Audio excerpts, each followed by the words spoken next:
Դուք ինձի պես ուրիշ տեղ ծնած չեք, դուք հայրենիք ծնացեք։ Ձեր բախտը հիմա չեք կրնար հասկանալ, հետո պիտի հասկանաք։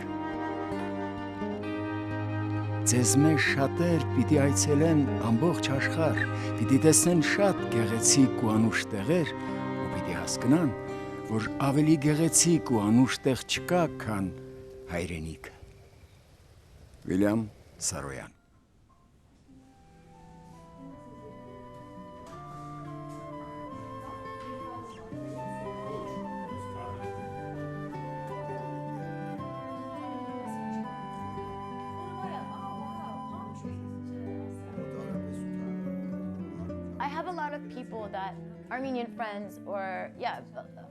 Շատ հայ ընկերներ ունեմ, ովքեր ինձ ասում են, մտածում եմ Հայաստան գնալու մասին, բայց համոզված չեմ։ Ու ես միշտ ասում եմ, ուղղակի փորձեք, տեսեք, կամ կսիրեք երկիրը, կամ չեք սիրի, կամ ամեն ինչ կհաջողվի, կամ կձախողվի, ուղղակի փորձեք։ Չեք կարող դա պարզել, մինչև չփորձեք։ Երկիրը լի է անակնկալներով, այնքան բան կա տեսնելու ու հասկանալու։ Ոչ մի ուրիշ երկրում այդ զգացողությունները չեք ունենա։ Երբ կարծում եք, թե ամեն ինչ արդեն տեսել եք ու ամեն ինչ գիտեք, մեկ էլ պարզվում է, որ դա այդպես չէ։ Դու նոր մարդ ես հին հողի վրա, արմատներով խորը մխրճված այդ հողի մեջ։ Ստացվում է, որ ձեռքիդ տակ ունես երկու շատ նոր ու շատ հին թելեր։ Քեզանից պահանջվում է այդ երկու թելերից ներդաշնակ համադրություն ստեղծել։ Ես փորձում եմ այդ համադրությունը գտնել Հայաստանում։ Ընկերներիցս մեկի հայրը մի օր այսպիսի մի բան ասաց. կարող ես ծառը հանել հողից ու մեկ այլ տեղ տնկել, կապրի, բայց եթե բերես իր հին արմատների մոտ, կծաղկի ու պտուղն ավելի փարթամ կստացվի։ Նույնը ես եմ զգում, ինձ ավելի ուժեղ եմ զգում, երբ իմ հայրենիքում եմ։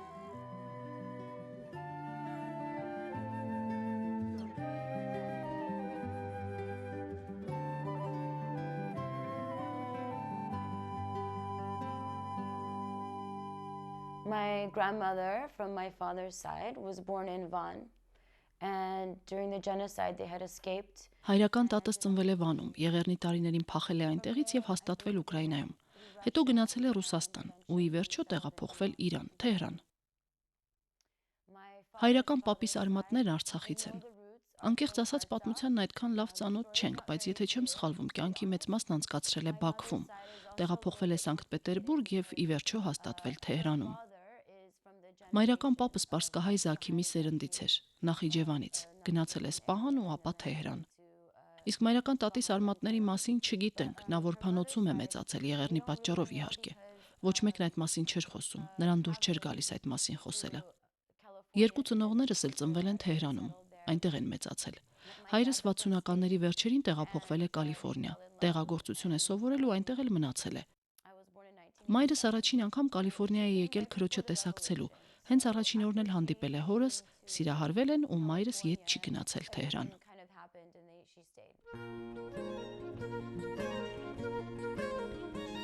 They named me Carla. My sister loved that name, but my grandmother was Մերոնք ինձ Կարլա են անվանել, դա քրոջս սիրած անունն էր։ Բայց դա այնքան էլ տատիս սրտով չէր, որովհետև ուզում էր, որ ես հայկական անուն ունենամ։ Նա մեր տան հայապահպանության ջատագովն էր։ Ոչ, նրա անունը պիտի հայկական լինի, Անի, պնդել է նա։ Այդպես Կարլան դարձավ իմ երկրորդ անունը, ու ամբողջական անունս Անի Կարլա Ղալաֆյան է։ Տատս շատ կրթված կին էր, հետաքրքրվում էր գրականությամբ, պոեզիայով, ամբողջությամբ կլանված էր հայկական մշակույթով ու երաժշտությամբ։ Օգնում էր մեզ, որ հայերեն խոսենք։ Հիշում եմ, մեզ հայերեն գրքեր էր նվիրում, որ հայերեն կարդալ սովորենք, փորձում էր ամեն ինչ անել, որ չխառնվենք ամերիկյան մշակույթին։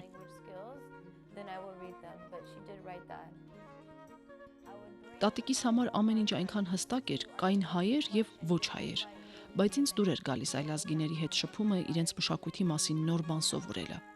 Հայկական համայնքը ինձ համար շատ նեղ էր, չէի հասկանում ինչու պետք է այդպես վարվեմ, մինչև առաջին անգամ Հայաստան եկա։ I went to American school, public school. There was very few Armenians. Ամերիկյան հանրային դպրոցում շատ քիչ էին հայերը։ Ինձ դա դուր էր գալիս։ Հետաքրքրվում էի օտար մշակույթով։ Ընկերներիս հետաքրքիր էր, թե ես որտեղից եմ, ինչու է ազգանունս Յանով, հայրենիքս որտեղ է, շատերը ոչինչ չգիտեին հայերի մասին։ Պատմության դասի ժամանակ ուսուցիչներից մեկը պատմում էր Հոլոքոստի հրեա ժողովրդի կոտորածի մասին։ Ես ուզում էի, որ այլազգի ընկերներս տեղեկանան հայոց ցեղասպանության մասին ու միջամտեցի։ Գիտեք ինչ, մեր ազգը նույնպես ենթարկվել է ցեղասպանության, տատս ցեղասպանության ականատեսներից է։ Չէ, ինչ ես խոսում, նման բան չի եղել։ Ես ասում եմ կներեք, ինչ, տատս այնտեղ է եղել, մի կերպ հաջողացրել է փախչել ու այդ պատճառով ենք մենք հիմա Ամերիկայում։ Իսկ նա թե, գիտես ինչ, ես եմ պատմություն սովորեցնում եւ քո պատմածը չի համապատասխանում իրականությանը։ Ես չեմ պատրաստվում մյուս աշակերտներին սխալ բաներ պատմել։ Շատ զայրացա։ Վերջը ինձ դուրս արեցին դասարանից։ Ոչ մեկին չպատմեցի այդ դեպքի մասին, բայց շատ էի ազդվել։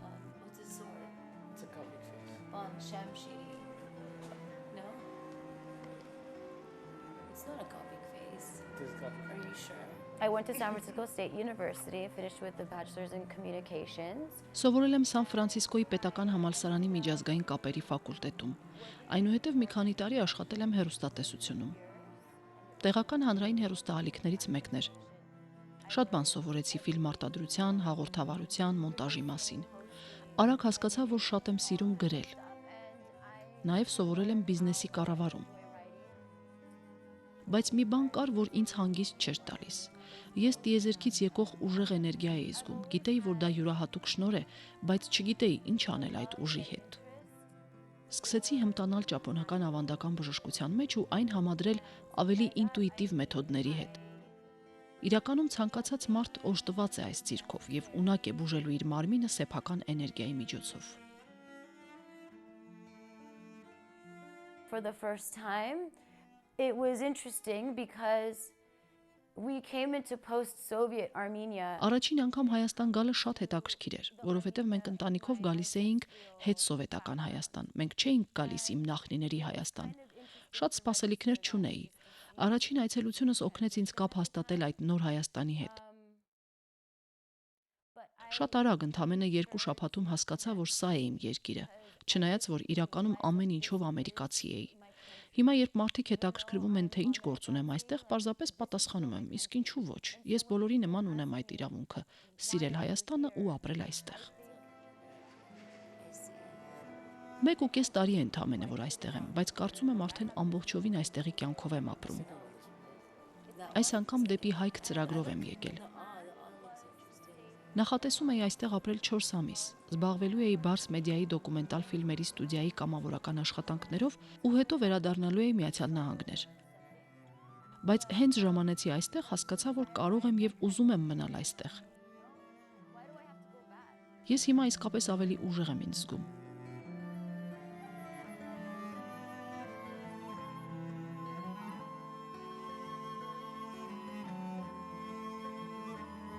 I work at the American University of Armenia.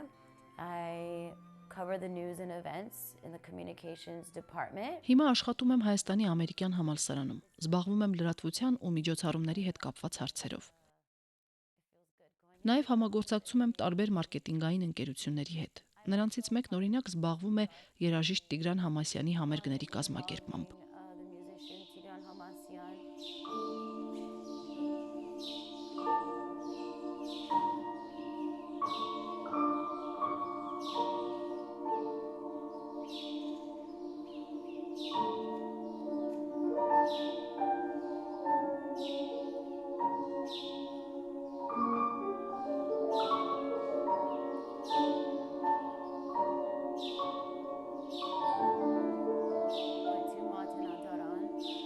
Մատենադարանի ձեռագրերում պահպանված հին երգերը վերափոխելով ստեղծել ենք հիանալի ալբոմ,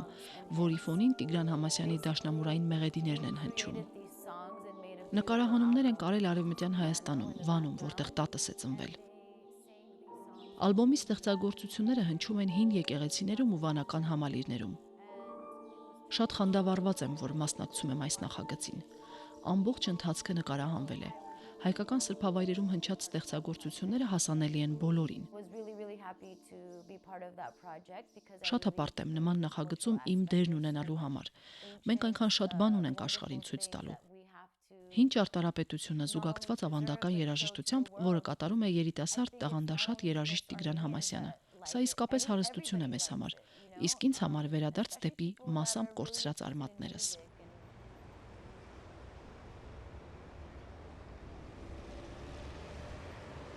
Coming here, you do have to give up certain luxuries that you've been used to,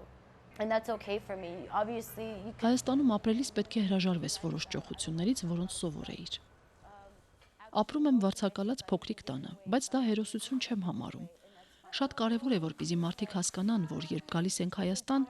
նոր բան ենք գուցե տալիս, բայց նաև եռակին ստանում ենք, այնինչ չունենք դրսում։ Չեմ կարող ասել, թե դա ինչ է։ Իհարկե միգուցե ես այլ կերպ եմ ընկալում Հայաստանը, քան հայաստանաբնակ որևէ մեկը, բայց այդ ընկալումները իրար չեն խանգարում։ Հակառակը մենք լրացնում ենք միմյանց։ Միայն հեռվից օգնելը տրամաբանական չէ։ Պետք է Հայաստան գալ, ապրել այնպես, ինչպես այստեղ են ապրում։ Մի օր լավ, մի օր վատ, մի օր ոչ այնքան, մի օր ուրախ, մի օր տխուր։ Վախենալ պետք չէ Հայաստանից։ Այստեղ ամեն ինչ այդքան վատ չէ։ Եթե մի օր ազատվենք մեր վախերից, հնարավոր է այս երկրում ուրախությունը սկսի գերակշռել։ Այստեղ մարդկանց մեծ մասը ստիպված է ապրում։ Սա ինձ իհարկե անհանգստացնում է։ Գիտեմ, նորից կմտածեք, վարդագույն ակնոցով եմ նայում ու այդպես եմ խոսում, որովհետև ցանկացած պահի կարող եմ հետ գնալ։ Կարող է եւ այդպես է, բայց մյուս կողմից ես լավ հասկանում եմ, թե այստեղ մարդիկ ինչու են այդքան զայրացած։ Եթե կառավարությունն ինքն է ծախսում պետությանը պատկանող ռեսուրսները, ինչպես պիտի հասարակ ժողովուրդը զգա, որ երկիրն իրեն է պատկանում։ Ես հասկանում եմ, թե ինչու են բողոքում,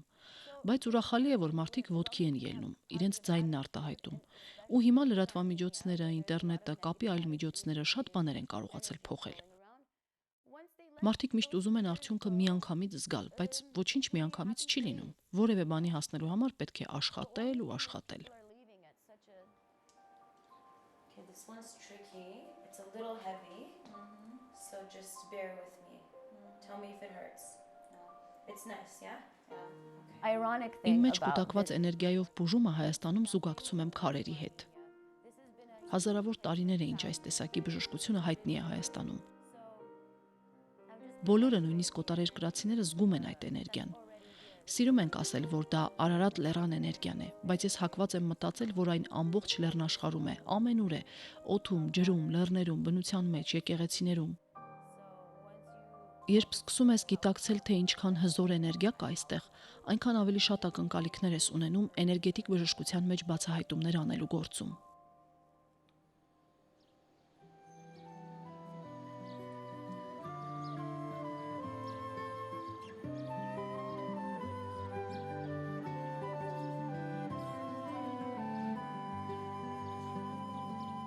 I never imagined, to be honest, growing up in the States with such multicultural. Մտքովս երբեք չի անցել, որ կամուսնանամ հայի հետ, բայց Հայաստանում հանդիպեցի մեկին եւ արդեն նշանվել ենք։ Նա Սիրիայից է, երկուսս էլ հայ ենք, բայց շատ տարբեր ենք։ Նա տիպիկ սիրիացի է, Արևմտահայաստանից։ Մեծացել է ավանդական հայկական ընտանիքում, հայկական դպրոց է գնացել, լավ հայերեն է խոսում։ Այնտեղ հայերեն խոսել է, եկեղեցի գնալը ընդունված է եղել։ Իսկ ես չափազանց ամերիկացի եմ։ Ահա այսպես երկու տարբեր աշխարհներ իրար են հանդիպում Հայաստանում։ Այնքան հետաքրքիր է, մենք իրարից շատ նոր բաներ ենք սովորում։ Նա ընտանիքով է այստեղ եւ ես հիմա համարում եմ, որ իմ երկրորդ ընտանիքն ունեմ։ Մենք անընդհատ ծիծաղում ենք երկուսիս սովորությունների վրա, որովհետև իրարից այնքան տարբեր ենք ու միաժամանակ նման։ Մեզ դա շատ է դուր գալիս։ Նա ինձ օգնում է հայերենս լավացնել։ Այստեղ սփյուռքահայեր կան Արգենտինայից, Կանադայից, Միացյալ Նահանգներից, Բեյրութից, Սիրիայից, Ֆրանսիայից, Անգլիայից։ Նրանք միմյանցից այնքան տարբեր են ու այնքան նման, ինչպես ես եւ իմ նշանածը։ Այստեղ նոր սփյուռք է ձևավորվել, միջազգային սփյուռք։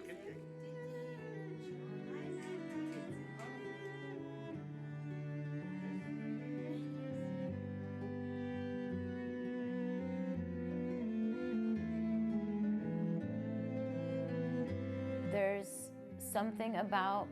being in a monastery in the mountains all by yourself and just feeling the energy that has just been harnessed in that space. Վանական համալիրում գտնվելիս լեռներից եկող առեղծվածային ուժ եմ զգում։ Այդ հզոր էներգիան թափանցում է մարմնիդ մեջ ու խաղաղությամբ է լցնում։ Ինձ դուր է գալիս այդ զգացողությունը։ Ինձ դուր է գալիս, որ բոլոր հանգստյան օրերին կարող եմ քաղաքից դուրս գնալ ու զգալ այդ հզոր ուժը։ Հանդիպում ես հետաքրքիր մարդկանց, իրենց տուն են հրավիրում, հյուրասիրում, որը որպես կանոն ավարտվում է խնջույքով։ Կարող ես նոր ու իմաստալից պատմություններ լսել մեծերից։ Ու ամենակարևորը ոչինչ նախապես պլանավորված չէ։ Հյուրասիրությունը Հայաստանում ինձ համար հատուկ խորհուրդ ունի։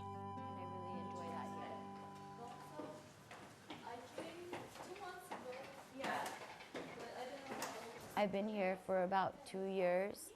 and I feel like I've really bloomed as a person. Արդեն 2.5 տարի է ինչ այստեղ եմ ապրում։